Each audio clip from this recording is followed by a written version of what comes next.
Bonjour et bienvenue, voici notre tour d'horizon économique, géopolitique, sanitaire et boursier. Nous sommes le jeudi 6 janvier et pour comprendre comment tourne la planète finance, c'est sur la bourse au quotidien et nulle part ailleurs. L'épisode du jour s'intitulera Fed. Coup de bluff ou gros coup de gouvernail contre l'inflation.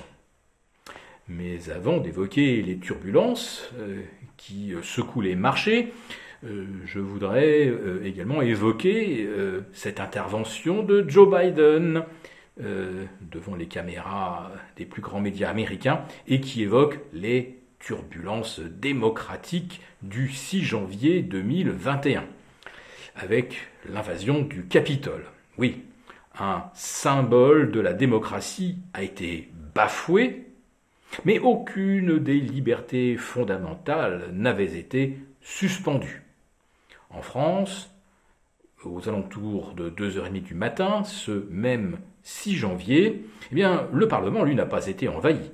En revanche, beaucoup de nos libertés fondamentales et des fondements même de notre Constitution ont été bafoués. Chacun se fera une idée. Les marchés, en tout cas, eux, ne se perdent pas dans des débats philosophiques, car ce qui les préoccupe, effectivement, ce sont les termes forts employés par les membres de la Fed pour expliquer qu'ils vont s'attaquer pour de bon à l'inflation.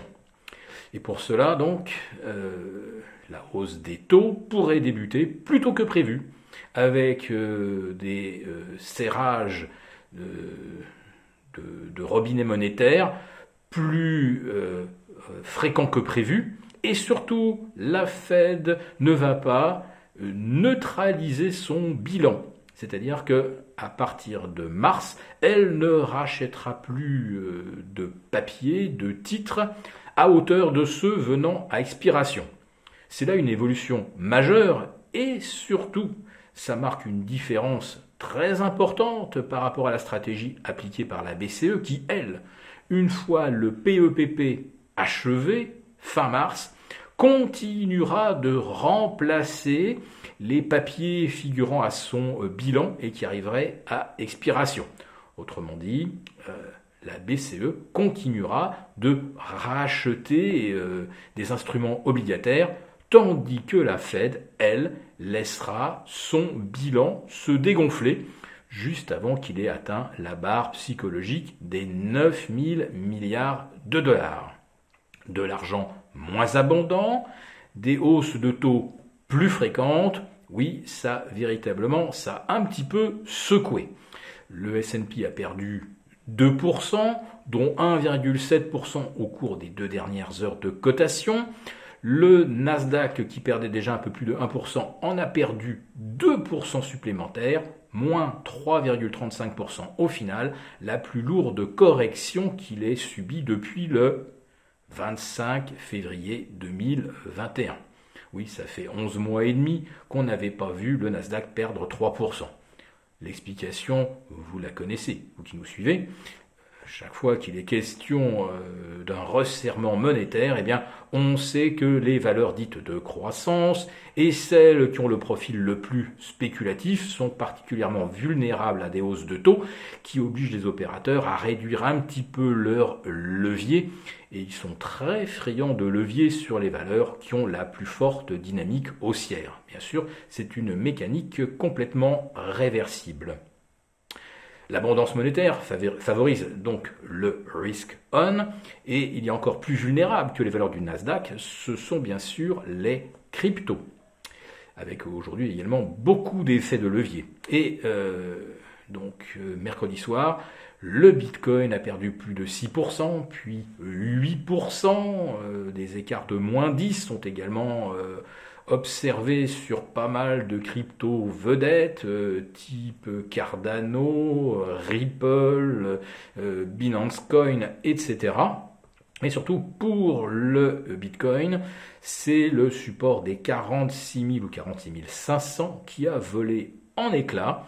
Et derrière, il ne faudrait pas que l'on enfonce le dernier support, celui des 39 000, car alors on verrait se confirmer une figure de type tête-épaule que l'on retrouvera également sur l'Ethereum, le Binance Coin et autres Dogecoin. Voilà donc pour les actifs les plus spéculatifs. Est-ce que pour autant on assiste à une rotation sectorielle en faveur des valeurs dites défensives? Ce n'est pas si évident que cela. Regardez par exemple des titres comme Orange qui continuent de stagner, ainsi que la plupart des valeurs de type service aux collectivités. Et puis on voit par contre des signaux baissiers se dessiner, ou en tout cas on est très très proche de niveau de rupture sur beaucoup de techno en Europe, type Capgemini, ASML, etc. Donc ce sont là des valeurs vraiment à suivre de très près parce que la situation devient un petit peu délicate. Toujours pas, en tout cas, de rotation sectorielle en faveur des métaux précieux. L'argent rechute de 2%. L'or a bien du mal à s'écarter des 1800 et revient malheureusement sur ce seuil pivot. En revanche, le pétrole, lui, continue de grimper. Le WTI s'attaque à la barre technique des $80, au-delà duquel il pourrait fuser vers 85. L'explication, bien, ce sont les troubles très sérieux qui ont donc secoué le Kazakhstan, grand pays exportateur de pétrole, avec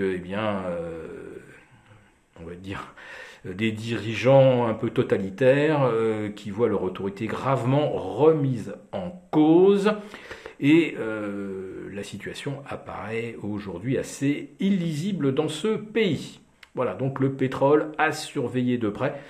Pétrole qui risque bien sûr à nouveau de peser sur les anticipations inflationnistes. Si cette vidéo vous a plu, n'hésitez pas à nous mettre un pouce. On vous retrouve demain, vendredi, pour notre synthèse hebdomadaire avec nos abonnés désaffranchis.